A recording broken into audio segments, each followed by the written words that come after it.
미국 국채 보유 순위에서 상위권은 일본, 중국, 영국, 룩셈부르크, 벨기에 등이 차지하고 있다. 그래서 2024년 구글 뉴스, 구글 자료입니다. 2024년 10월 기준 일본 1위, 중국이 2위, 그 다음에 영국이 3위, 룩셈부르크, 벨기에. 그래서 최근에 중국이 미국 국채 보유량을 줄여서 순위 변동이 발생합니다. 2024년 10월 기준에서 1조 1308억 달러를 일본이 보유하고 있고요. 중국은 한때 미국 국채 최대 보유국이었지만 최근 보유량을 줄이며 순위가 하락했다. 그래서 2024년에서 8,671억 달러 보유.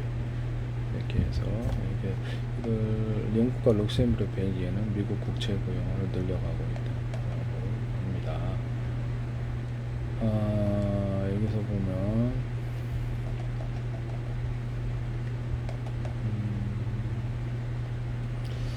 2024년도 상위 10개국이 일본, 중국, 영국, 룩셈부르크, 케이먼 제도가 있네요.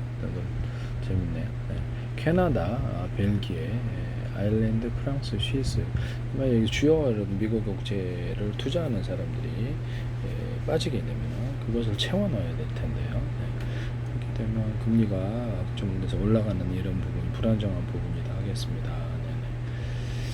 이것이 지금 경상수지 적자, 무역수지 적자가 확대가 되고 있기 때문에 상업용 부동산도 뚜렷이 해결이 않게 좀 상황이 나아지고 있지만 이것이 장기적으로 버틸 수 있는 것이냐 그랬을 때 그때 제가 해결법을 전 세계 투자가들이 이것을 사라 되게 파생상품으로 팔지 말고 그 빌딩 자체를 갖다가 채권을 이렇게 단순화시켜가지고 그 빌딩 자체에 대해서 투명하게 해가지고 이 빌딩의 채권이 얼마인데 이것이 이렇게 그것만 이렇게 유사시해놓고 빌딩을 갖다가 매입을 하도록 이렇게 그런 조치를 위해서 해결해야 된다. 파생상품의 불확실함을 좀 이렇게 대폭적으로 줄여야 된다고 말씀을 드렸는데요.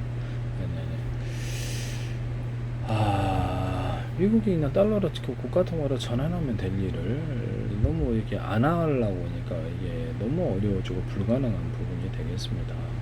통상수요 적자가 영국 같은 경우에 무역 적자가 장기적으로 됐어도 돈 찍어서 파운드로 살았거든요.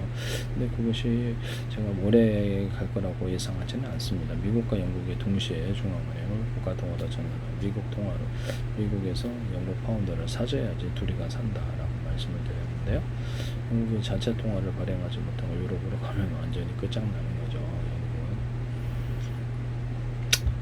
영국은.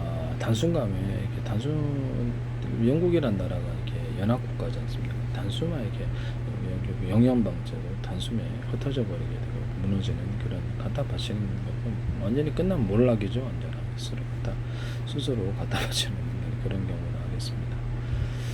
그래서 지금은 미국과 영국이 함께 가야 되는 부분으로 보이고요.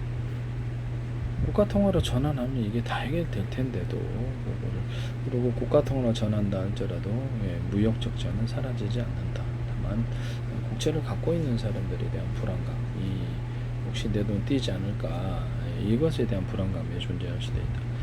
미국의 달러가 무너질 때 미국의 국가 주도 여러 개로 각각 다른 통화를 할 수도 있다는 거죠. 유로화를 선택하면 유로화 땅, 유럽 땅이 돼버리는 거죠. 일부 주는 이런 부분을 말씀을 드립니다. 전쟁을 해보지도 못하고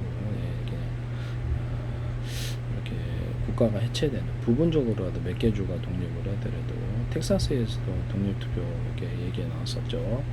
영국 같은 데도 스코틀랜드가 독립투표했지만 부결됐죠. 이런 부분이 미국과 영국의 공통적인 문제라고 하겠습니다. 그래서 자기네들이 스스로 노력을 하지 않는다면 누가 대신해 줄 수가 없을 텐데요. 또 적극적으로 올바른 노력이어야 되겠습니다. 제가 보기엔 간단히 그냥 미국 통화로 전환하고 물류 국가를 선언하면 전 세계 미국으로 들어오게 되겠다. 그 하나만 조치 하나만으로 전 세계 공장 미국으로 들어가게 되어 있습니다. 들어가야 되고 관광까지도 유럽처럼 돌아다니면서 관광하면 전 세계 투자가들은 미국 땅 삽니다. 당연히 미국 부동산도 싸죠. 저가라고 생각하고. 그래서 미국 부동산 상업용 부동산의 문제는 거기만의 문제가 아니라 우리나라의 문제이기도 하고 전 세계 나라의 문제. 온라인으로 다 갖다 준 예전만큼 거기에 건물을 해야 될 이유가 없다라는 거죠.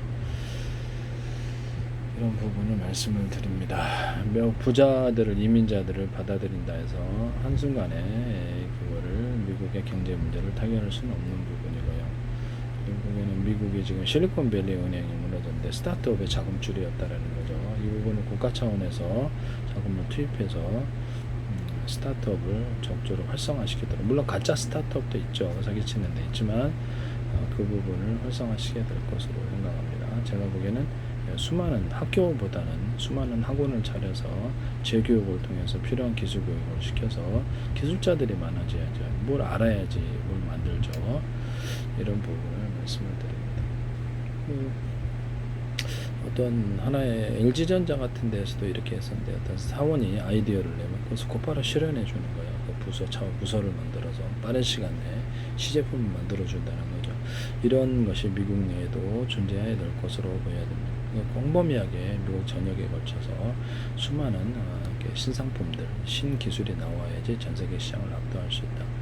그리고 물류 문제가 미국에는 가장 큰 문제다.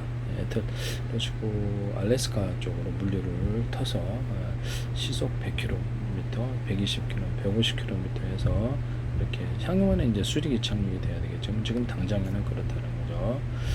그래서 수리기 착륙 비행 기술이 있으니까 될 것으로 보이지만, 물류를 통해서 철도를 통해서 알래스카를 통해서 아시아 쪽으로 확대를 하면 물류가, 중국은 10일에서 10월 유럽까지 가는데조차도 중국에서 배로 오면 곧바로 이쪽으로 금방 와요.